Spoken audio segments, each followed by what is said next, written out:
Hey everybody, it's Audra May, and I am here to tell you about our upcoming school year, the 23-24 school year. I hope everyone has done their best to stay cool this summer. It's been so hot, and we've been busy working and trying to get ready for you guys. First of all, I just want to thank my admin team and our staff and faculty. We have processed so many applications. We've been extremely busy. They worked very hard, and so we're looking forward to seeing all of you guys. And I'm just thankful again for everyone who's been up at the school preparing the way for your kids. So this is going to be a couple of updates from last year, and then letting you know what our vision is for this upcoming school year. So give yourself 20 to 25 minutes, and I'll do my very best to get through all this information to honor your time. First of all, I want to start with our academic updates. These are some things we talked about at the State of the School, but number one, just a reminder that in the 24-25 school year, our fifth graders will move up into middle school. So our middle school will consist of 5th through 8th grade, and that begins next year in the 24-25 school year. We also want to remind you that we have our 10th graders piloting a 5-day program like our 11th and 12th graders do. We believe that's going to go very well, and so we are making plans already for, in the 24-25 school year again, our 9th graders to also move to 5 days. So eventually, all of our high school will be working on a true university model schedule 5 days a week. And then I want to make you aware that last year we began a new curriculum in elementary math because we believed it was going to be more challenging than Saxon. And we have definitely found that to be true. So beginning also in 24-25, elementary students who are coming into Legacy for the first time will come in as an on-level math student. So we will not permit students in elementary to enter into above level math. They will come in on level. Our current students, meaning all elementary students from this year and forward, will remain in the grade level that they're in and on that track. So if they're in on-level math now, they'll be in on-level math to continue. If they're in upper-level math now, they'll remain in upper-level math until they get up into middle school. So we just want to make sure that you guys are aware of that change. We also want to remind you about the security initiatives. That was very top of mind last year at the end of the school year because of the school shootings. And so we want to give you an update on where we are.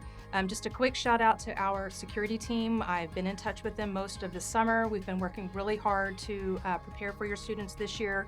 First and foremost, we want you to know that there will be 2 fully armed security guards on campus, law enforcement officers on campus, from the time school opens until school is out. We're very thankful for those in law enforcement who vetted these gentlemen for us, and we're thankful that they're willing to give of their time and be on our campus. We are also going to double the number of guardians on our campus. And for those of you who may not be aware or may not know what this program is, it is a program that was begun by Governor Greg Abbott, and it allows staff and faculty to be trained and then to be armed on campus. So we are going to be doubling the number of staff that will be guardians on our campus. We've also updated some of our cameras on campus. In the past, there have been some that were installed on batteries. We'll be wiring those cameras, and so we don't have to recharge those. Those are going to be ready to go. We don't have to worry about the batteries being dead in those. We've added some security measures in the classroom. We can talk more about that in the coming weeks. And then we have also undergone, as a staff and faculty, Stop the Bleed training. We've had some members of our security team come in, and they've trained us on how to use our Stop the Bleed kits. We learned how to put tourniquets on not just adults, but on children. God willing, we'll never have to use them, but we want to be prepared. And then we also met with some of our security team members and reviewed how we run our drills. And we essentially had some focus groups on how we can make these safety drills better. And that includes, our weather drills, lockdowns, and things like that. So we do want you to know that we've spent some significant time reviewing our safety measures and making sure that your kids are going to be safe. We've also purchased some radios so that the administration and some of our staff members, like our guardians, can be in touch with our security guards at all times. And then we have an area where the security team can keep their eyes on the videos and monitor those videos in real time. And then last, we're going to be working on providing some fencing around the school. And that is where we will move and talk about the annual fund. As you know, the annual fund covers those items that your tuition does not. It only helps to implement the academics at Legacy and make those better. And so as part of our annual fund this year, we're going to include funds for fencing to go around our property. Crystal Oosthuizen has agreed to run the annual fund. You'll be hearing more from her in September, but we're looking to raise somewhere between $200,000 and $225,000 to, as I mentioned earlier, provide fencing around the property. We also want to provide a small playground area in between the two buildings for our younger elementary students. We want to provide a sport court for our middle school and high school students so that they have an area to play. They can play pickleball or dodgeball or whatever outside. Then we want to have some money that will provide some seating in the multi-purpose room for if our drill team wants to put on a performance, or Foil has a performance that they want to be able to have families in to see some of that. So we want to purchase some seating for the multi-purpose room. And then also we're looking at money that can help provide restrooms, additional restrooms for our football games. We have people standing in lines for a long time to go to the restroom. And then additional showers for our athletes because we now have a weight room. So teachers concur 100% that they want their students to take a shower after they've been in their weight room and before they come to class. So we want to try and provide that for our students who are using the weight room. So now as we're talking about upgrades and things that we want to supplement the kids' experience at Legacy, let's talk about our enrollment numbers because it's been a little bit crazy this year. We have interviewed almost 300 applicants. That's I've never seen that number. We have almost 200 new students. The total right now is around 695. We still have about 40 or so hanging out there, but we think by the time school starts, we'll be sitting around 710, 715, maybe more. Just a reminder, when we built the new wing, we envisioned that it could hold somewhere between 700 and 1,000 students, and we predicted that we would hit that number around 10 years or so. I don't think it's going to take 10 years. It's exciting, but it's also been a lot of work, and it has caused us to kind of step back for a minute and really think about as our students grow, we want to be mindful of our culture. So I want to talk a little bit about admission and enrollment. We truly have had an overwhelming number of applicants. We feel blessed that so many people are interested in coming to Legacy, but we are going to take a little pause this year. We are not going to allow mid-year applicants to come in, meaning students to come in between December and January. We really want to take a moment to pause and reflect, make sure our schedules are accommodating our students, and just make sure that we're paying attention to the culture, that we are equipped with the people, with the eyes that we need. And so we're just going to pause that. Now, the only exceptions that we have to that will be if you are a student who has left and now wants to return, as long as you're in good standing, that's something that we'll allow. Siblings of students that are already there, and perhaps if we hire a teacher who wants to bring her children, we might look into that as well. We're also going to make another change. We are going to open next year's applications, meaning for students who are interested in the 24-25 school year. We're going to open those applications beginning November 1st, and we're going to close those applications beginning April 1st. Then we will begin interviewing and placement testing those new applications beginning in January, meaning that we hope to have all the decisions made and have an accurate number of new students already decided on by the time graduation rolls around in May. That'll provide my staff, administrative team, and even our teachers just some opportunity to take a deep breath, to strategize about what we want the coming year to look like, and to make sure that we've got enough classes and sections for all of the new people. So this means if you have families that are interested in coming to Legacy, you need to let them know about this change. We'll hold fewer informational meetings. They'll just be sort of larger in scale. But we want to make sure that we're capturing all of the people that are interested earlier in the year so that we're not going through this rush of trying to get families in. They can't get in touch with principals. They can't get in touch with teachers. And we're trying to vet these families as best that we can. We need all that information down to the last minute. We sometimes make exceptions and waive things, and we really do not want to do that. We think our application process has been improved this year, but because of the high number of applicants, we just want to make sure we're taking our time and reviewing each student. The reason we often or may sometimes rush through some of those applications is just to make sure that they've got time to get books and uniforms and figure out schedules. We don't want to have to rush to do that, so we're going to make that change beginning this year. And that also will mean that when you re-enroll, we'll be doing that earlier as well. And we'll make sure to send out all that information in due time. Just want to make you aware of that ahead of time. And then we'll put all of this information on our website, which we are going to take the time to update and improve once we get the year started. So let's touch on a little bit of how the numbers are affecting our school enrollment and our community. We've heard from several of you. We know that you're concerned about the culture as our students, as the enrollment grows. We're aware that that is a concern. And so that's why I mentioned that we're taking a little bit of a pause, adding students mid-year, but we also want to talk to you guys. So we want to have conversations with some of you who have been here for, double-digit years, maybe some of you around 3 or 4 years, and then we do want to talk to some of you who were new last year. We just want to pick your brain, hear what you're thinking. We also maybe want to talk to some of your students as well, just to keep our pulse on the culture, hear what your concerns are, and then as we consider growing, what are the areas we're falling short? Maybe you have suggestions about additional personnel that we could use. Regardless, we want to hear from you as we continue to grow, and just make sure that we've got our eyes focused on the culture and making sure it's a good and healthy place to be. Part of our efforts to do that is the hiring of a Dean of Students, Sam Olschlegel, known as Coach O.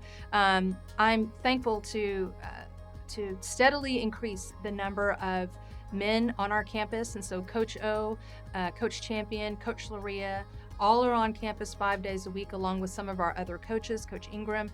I think their presence is just going to make a difference. And so they're going to be helping us just be out and about, get to know the students on a personal level, be a little more relational. So we're looking forward to kind of diving in a little bit deeper, paying a little bit more attention to the culture, and just making sure that we've got, like I said, our finger on the pulse, get our arms around some of those social issues, especially in middle and high school. And so here's what you can do about that. I'll tell you what we're doing, some other things that we're doing about it. It's number one, we had a review of our handbook and some of the policies just to make sure that we agree with them, that we're still comfortable with them, that they still make sense and they're fair. So we've gone through our handbook, like the policies in there that are in there, and we're going to discipline accordingly. I take full responsibility for just times where I just, probably extended a little too much grace. Not that, we don't believe in grace. God says mercy triumphs over judgment. We definitely want to be gracious and merciful, but we also want to make sure that we're protecting our culture. And so be sure that that you are paying attention to the handbook as well. Take the time to read it, be familiar with our policies. Some of the other things that you can do as a family is be active in church. We're coming alongside you. We don't necessarily, it's not our goal to be the church. We want to come alongside you and be part and extension of the church. So we need you guys to be in church, make sure your students are there, that you're active there. Dads, we need you to step up and be active. I'm not saying that you're not. What I'm saying is that I think you're important. You're an important part of the family. You're the leader of the family. So we're going to really be looking to you to step up and be active and engaged with your kiddos. Keep them away from social media for as long as possible.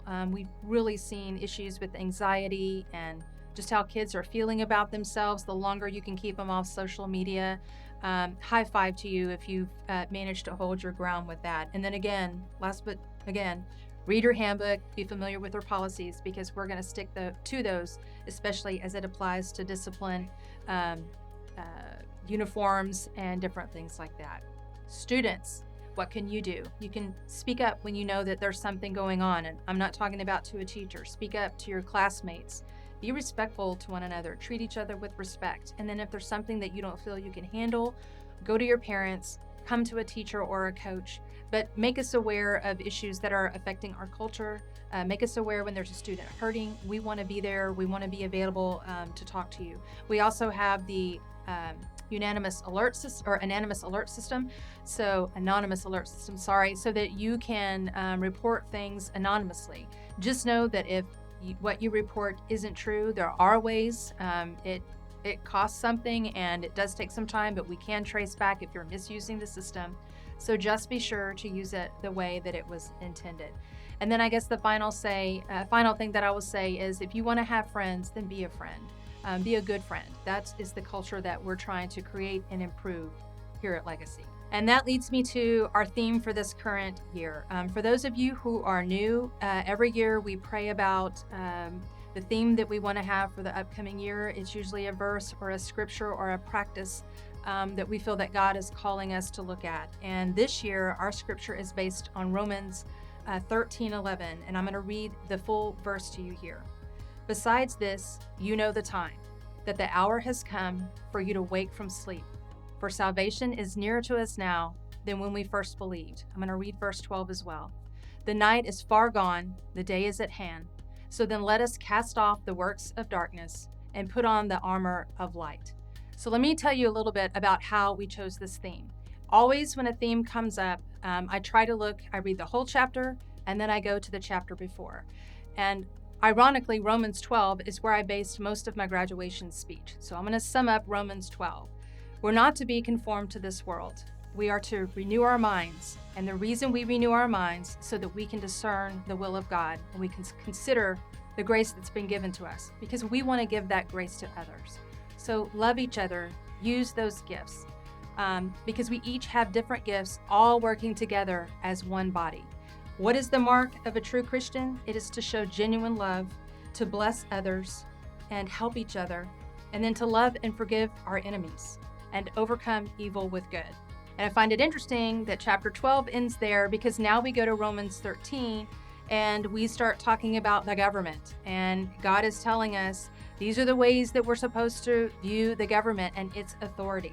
The first 7 verses say, I put them there. I have given government authority over you. So we are called to obey them because they're put there by God. I know some of us are uncomfortable with politics, but I just want to stop and say this. It is our obligation to confront the culture. If you look at what politics is all about, politics are the representatives that we put in office to make the policies that we live by, and those policies affect the people. We are called to put godly people in those positions, and so we need to know what it is that we believe and why we believe it, because those policies are going to eventually affect us, the people. So then it moves into verse 8, and Paul goes right back to the importance of how we show the love of Christ to our neighbor, even repeating love your neighbor as yourself, and saying that love is the way that we fulfill the letter of the law. And now we come to our verse, and I'm going to read it again. Besides this, you know the time, that the hour has come for you to wake from sleep. For salvation is nearer to us now than it was when we first believed. The night is far gone, the day is at hand. So let us cast off the works of darkness and put on the armor of light. Let me just say, we do a lot in our sleep. We talk in our sleep, we walk in our sleep, we dream in our sleep, and other things that I probably don't know to mention. But we're called to be wise as serpents and innocent as doves, which means we are to be awake. We need to be awake and wise to what is going on around us, and yet blameless amidst the sin that is so abundant in our society. I love this verse because it is my desire for our students to impact the culture for Christ. I believe that this verse makes it clear that our time is running out for those that we love, for our country, and those that are lost amidst this sin. Time is running out. Every day, the day gets shorter before Christ's return. And so it's our responsibility to take the love of Christ and to tell our communities about Jesus, to share the good news. God is calling us to be his reps here on earth. And so we have to be fully awake to know his direction. It's the devil's in the details, those little nuances that sound good but aren't biblical. We need to make sure our students understand those things.